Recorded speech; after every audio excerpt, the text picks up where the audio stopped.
नमस्कार दोस्तों। बिहार एसएससी और संविदा कर्मियों का 25% या 25 अंक है। इस पर विवाद अभी तक चल रहा है। कुछ लोग कह रहे हैं कि 25% की छूट मिल रही है, कुछ लोग कह रहे हैं कि 200 नंबर उनको ग्रेस मिलेगा। तो सारी चीजों पर बात करेंगे कि उनके नए जो छात्र हैं, वो नियमित जो रेगुलर वैकेंसी जाती है, जब से संविदा कर्मियों को उसमें ऐड किया गया है, तब से छात्र में एक डर का माहौल है। तो सारी चीजों पर बात करेंगे। अभी हमारे साथ गुरु रहमान सर हैं। सबसे पहले सर स्वागत है आपका। बहुत बहुत धन्यवाद, बहुत बहुत धन्यवाद। सर, जिस तरीके से अभी देखे होंगे, संविदा कर्मियों को 25 अंक छूट देने की बात कही गई थी, लेकिन कुछ लोग कह रहे हैं कि कुछ कुछ एग्जाम्स में 25% का छूट मिल रहा है। देखिए, 25% का हो या 25 नंबर का हो, हाँ, किसी भी संविदा कर्मी को रेगुलर वैकेंसी में, हाँ, जो आपको इंटर स्तरीय हो या सीजीएल हो, हाँ, इसमें अगर संविदा कर्मी को किसी भी तरह का आप छूट देते हैं, तो यह उन रेगुलर छात्रों के साथ बहुत बड़ा विश्वासघात है और इसके लिए 100% बीएसएससी दोषी है। मैं इसका समर्थन नहीं कर रहा हूं और कोई भी पढ़ा लिखा आदमी, गार्जियन भी इसका समर्थन नहीं करे। भाई, एक तो आप बहाली निकालते नहीं है, बहाली निकालते तो परीक्षा लेते नहीं है। अगर परीक्षा लेते हैं तो एक सप्ताह पहले क्वेश्चन आउट करा देते हैं और उसके बाद जब बहाली निकला है और एक तो परीक्षा हुई नहीं और ऊपर सीजीएल 4 भी आप निकाल दिए और उसमें आप 25% या 25 नंबर की बात कर रहे हैं संविदा कर्मी का, ये गलत है, 100% गलत है। हाँ, अगर सरकार में इतनी जोश है, सरकार वास्तव में चाह रही कि बच्चों के कल्याणार्थ कार्य करे, तो वो अलग से उनके लिए अलग से वैकेंसी निकाल दे कि इतना सीट उनके लिए अलग रहेगा। वो तो किया नहीं किया। संविदा कर्मियों के लिए अलग से वैकेंसी हो जाए और रेगुलर स्टूडेंट के हाँ, लिए बिल्कुल बिल्कुल यही चाहिए। कानून क्या कहता है, इस सबको पता है। ये आप बिल्कुल, आप तो वही ढक का वही तीन पात हो गया। आपने संविदा कर्मी को रखा ना भाई, आपने रखा तो उसके लिए अलग बहाली निकाल दीजिए। जैसे आपने निकाला है, सीजीएल का बहाली निकाला है या आप इंटर स्तरीय का बहाली निकाला है, तो ये बहाली जो रेगुलर निकाला है उसको रहने दीजिए। अब अलग से जोड़िए कि जो लोग संविदा पर कार्य कर रहे थे 1 साल से, 2 साल से, 3 साल से, 4 साल से, 5 साल से, मैक्सिमम 25 तक है, तो उनके लिए अलग से इतना पोस्ट रहेगा, इसमें से नहीं। अच्छा सर, जैसे बहुत लोग ये भी कह रहे हैं कि जैसे मान लीजिए 10,000 वैकेंसी आई, तो इसी में 20% सीट सिर्फ उनको रिजर्व कर दीजिए, 80% में उनको कर नहीं नहीं, बिल्कुल नहीं, गलत बात है। ये गलत बात है। आप लंबे समय से एक तो आप दे रहे हैं कि वैकेंसी निकालेंगे, वैकेंसी निकालेंगे, वैकेंसी निकालेंगे। बच्चे पढ़, आपको बता दें, मैं बता दूं, मैं टीचर हूँ, शिक्षक हूँ मैं, और किस तरह के गरीब गरीब बच्चे आते हैं पर पढ़ने, लगातार बेचारे पढ़ रहे हैं। पानी में हो, बारिश हो, या किसी तरह की समस्या हो, वो पढ़ रहे हैं। जो रेगुलर पढ़ रहा है, उसके हक में हकमारी करने का अधिकार किसको है? किसको है? संविदा पर आप चुनाव लड़वाइए, संविदा पर और कुछ काम कीजिए। ये क्या हो गया भैया कि सब कुछ वैकेंसी निकाल दिए, वाहवाही जब होने लगा तो उसके बाद आप बोल दिए कि एक अलग से निकाल दिए कि संविदा कर्मी के लिए अलग से देंगे, जो गलत है।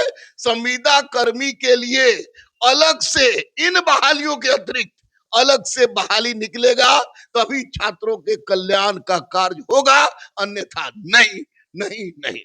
अच्छा सर, जैसे अभी देख देख रहे होंगे, जैसे बीपीएससी के भी कुछ एग्जाम्स की बात करें और बिहार एसएससी की भी कुछ एग्जाम्स की बात करें, अन्य बहालियों में भी संविदा को छूट मिल रहा है सर।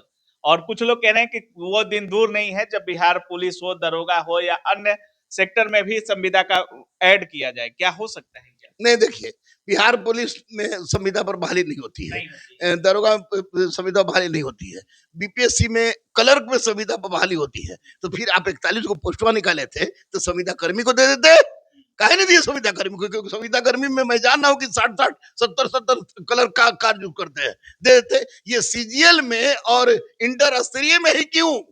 ये वोट लेने का तरीका है, चाहे कोई किसी का हो, और इसको मैं किसी भी परिस्थिति से उचित नहीं मानता हूं। ये छात्रों के साथ गलत होगा, उन छात्रों के साथ गलत होगा जो अपना खून पसीना जला के बेचारा दिन रात नियमित रूप से पढ़ रहा है ताकि हमारी नौकरी हो जाए, उनके लिए गलत होगा। अच्छा सर, जैसे बिहार एसएससी की अगर बात करें, अभी इंटर लेवल वाला ही देख लीजिए। 2 साल से एग्जाम होगा हो रहा है, लेकिन अभी तक एग्जाम हो नहीं रहा है। और अभी फिर देखे होंगे, फिर से उस फॉर्म को खोल दिया गया है। और अभी जो संविदा कर्मी ऐड हुआ, फिर से अप्लाई किया जा रहा है। उसमें अलग 12th लेवल वाले भी अप्लाई कर सकते हैं, नए फ्रेश छात्र भी। एग्जाम कब होगा बिहार एसएससी? देखिए, एक बात मैं बता दूं दिल की, हाँ, डर तो हमको बजरंग बली को छोड़ किसी के बाप से नहीं लगता। हम जाने के हमरा बंद कर दे, गोली मार दे, एक स्पष्ट बात हम बता दें कि बीएसएससी की हिम्मत नहीं हो रही है कि परीक्षा ले। क्या है? 2014 की जो घटना हुई थी, 2014 में एक सप्ताह पहले 7 सीटिंग का क्वेश्चन लीक हुआ था और इसमें 25 लाख लड़का तो पहले से था। 25 लाख लड़का पहले से था। आप जब खोले 23,000 कुछ सीट हो गया है तो जाहिर सी 10-15 लाख और बढ़ेगा। इतने बड़े बच्चों की परीक्षा को आप सुव्यवस्थित ढंग से संचालित करने का जिगरा नहीं है इनके पास। अगर जिगरा हो तो ये परीक्षा ले ले। ये ले नहीं ले पा रहे, डर से नहीं ले पा रहे हैं। हकीकत यही है, बाकी सब क्या नहीं है। लेकिन हाँ, अगर ये चाह जाए, सरकार चाह जाए तो परीक्षा आसानी से हो जाएगा। क्योंकि अगर गलत हुआ तो आप बुलडोजर। अब तो नोटिस भी दिया गया था बिहार एसएससी की तरफ से कि अब जो परीक्षाएं होंगी वो ऑनलाइन मोड में परीक्षा लिया जाएगा। ऑनलाइन में गुंडागर्दी नहीं होता है क्या? एक बात मैं बता दूं आपको रवि रंजन बाबू, जितने ऑनलाइन सेंटर चलाते हैं, अगर वो ईमानदारी से परीक्षा लेना शुरू कर दें तो सबका शटर गिर जाएगा। उसमें भी गुंडागर्दी होती है। इनको कुछ ना कुछ ऐसी व्यवस्था करनी चाहिए जिससे सही ढंग से परीक्षा हो सके और बीएसएससी का छवि सुधर सके।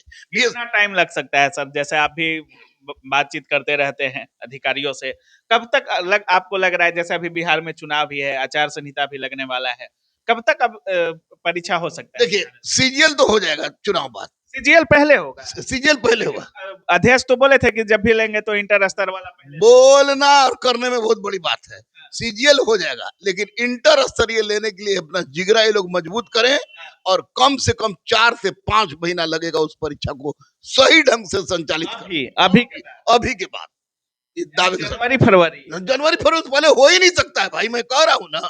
क्योंकि इनका हिम्मत 25 लाख सुन के तो पहले घबरा देते। 25 लाख अभ्यर्थी फिर से फॉर्म भराएगा। 15 लाख मान लिया और बढ़ गया तो 40 लाख लड़का को व्यवस्थित ढंग से परीक्षा लीजिए। वैसा आयोग जिसमें 7-7 दिन पहले क्वेश्चन आउट होता था, तो भी बहुत ध्रुव कार्य है। लेकिन मैं पिछले बिहार एसएससी की तरह ये भी तो पंचवर्षीय सप्तवर्षीय योजना, सप्तवर्षीय हो सकता है। लेकिन इनके अध्यक्ष आलोक राज और सचिव मकसूद आलम, इन दोनों के ईमानदारी पर उंगली नहीं उठाया सकता है। मैं जानदार हैं 110%। मैं इन लोगों को उस समय से जान रहा हूं जब दोनों बेरोजगार थे। उस समय से उन लोग की ईमानदारी को मैं जान रहा हूं।